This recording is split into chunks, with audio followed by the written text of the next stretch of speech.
পাগল। আরে ভোলা খেয়াল খোলা স্বপন গোলা নাচিয়ে আয়, আইরে পাগল আবল তাবল মাদল বাজিয়ে আয়, আইরে কানে খেবার গানে নাইকো মানে নাইকো সুর, আইরে যেথায় উধাও হাওয়ায় মন ভেসে যায় কোন সুদূর। সবটাই কি আবল তাবল? সম্ভবত তা নয়। আবল তাবল এই ছড়াগুলিতে সমাজের বিভিন্ন দিক যেমন শিক্ষা, বিজ্ঞান, সংস্কৃতি, রাজনীতি এবং সামাজিক সমালোচনাও ব্যঙ্গ ও কৌতুকের মাধ্যমে তুলে ধরা হয়েছে। সুকুমাররা এই ছড়াগুলির মাধ্যমে তৎকালীন সমাজ ও সংস্কৃতির প্রতিও একটি প্রচ্ছন্ন সমালোচনা করেছেন। যেমন সুকুমার রায়ের গালিপুত কবিতার মধ্য দিয়ে তিনি বলেছেন, সম্ভবত প্রথম বিশ্বযুদ্ধের সময় 1915 সালে লেখা এটিকে 1914 সালে ব্রিটিশ সরকার সুরক্ষিত মাদ্রাজ বন্ধনী জার্মান যুদ্ধজাহাজে গোলাবর্ষণ করে, যার দিল্লি থেকে রেঙ্গুন পর্যন্ত ব্রিটিশ সাম্রাজ্যকে যে ইউএন গানের গুঁতো দিয়েছিল আর যার গুঁতোতে ইংরেজদের যে ইউএন গান থেমেছিল তা হলো অস্ট্রেলিয়ার যুদ্ধজাহাজ শিরোমণি। এবার শুনবো সেই কবিতা।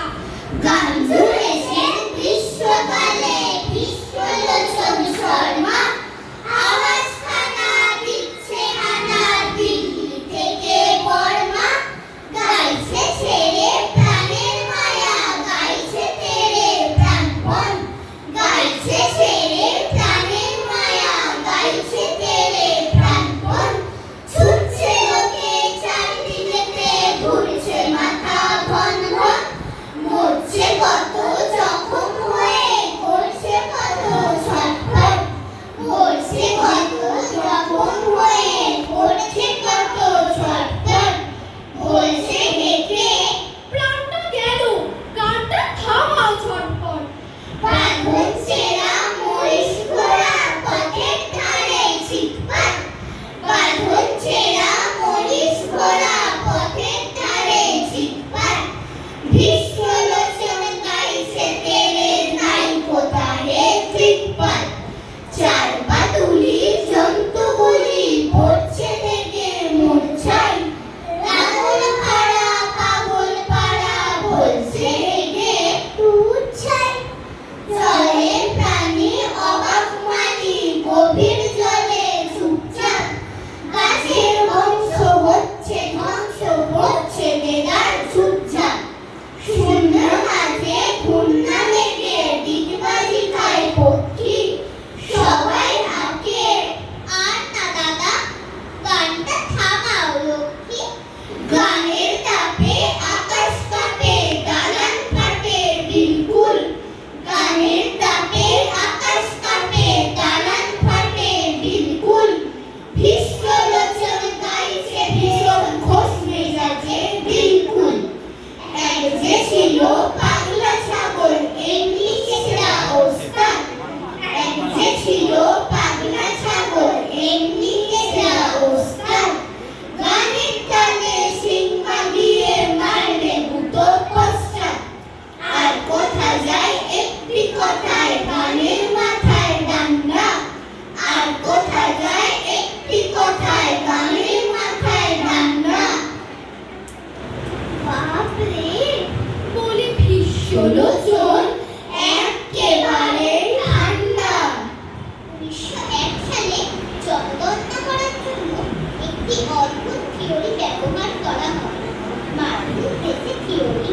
এই তথ্য অনুযায়ী নাম দেখে বোঝা যায় যে কি শূদ্র কে ব্রাহ্মণ, যুদ্ধে পারদর্শী এবং কে নয়। এই থিওরি ব্যবহার করে ভারতীয়দের ব্রিটিশ সেনাবাহিনীতে নিয়োগ করতে থাকে। এই কাস্ট সৃজনকে কাস্ট থেকে কাঠে পরিণত করে এবং চরম বিদ্রুপ করে কবি সুকুমার রায় লিখেছেন, হারিয়ে তাই মুখকে যেন কে বৃদ্ধ রোদে বসে চেপে খা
খেতে ভালো কোনটা বন্ধ কান কান ফাটলে কিরকম গন্ধ কাঠি কাঠি ঠুকে করে থকা টক শব্দ বলে জানি কোন কাঠ কিসে হয় যত্ন।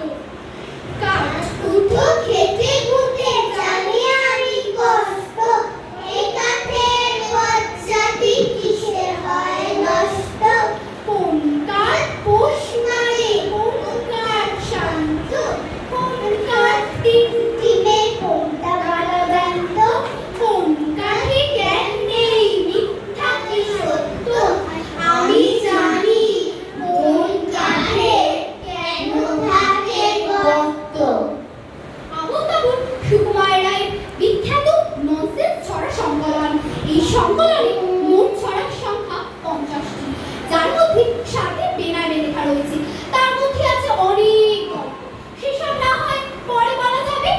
আয় মন খুঁজিয়ে বাঁধন জাগিয়ে নাচলটা দিন দিন আয় পেয়ারা সৃষ্টি ছাড়া নিয়ম হারা হিসাবি আজগো বিচার পেফির বেতাল মাতবি পাতাল রঙেতে আইলে তবে ভুলে হবে অসম্ভবের ছন্দেতে অসম্ভবের ছন্দেতে অসম্ভবের ছন্দেতে নমস্কার।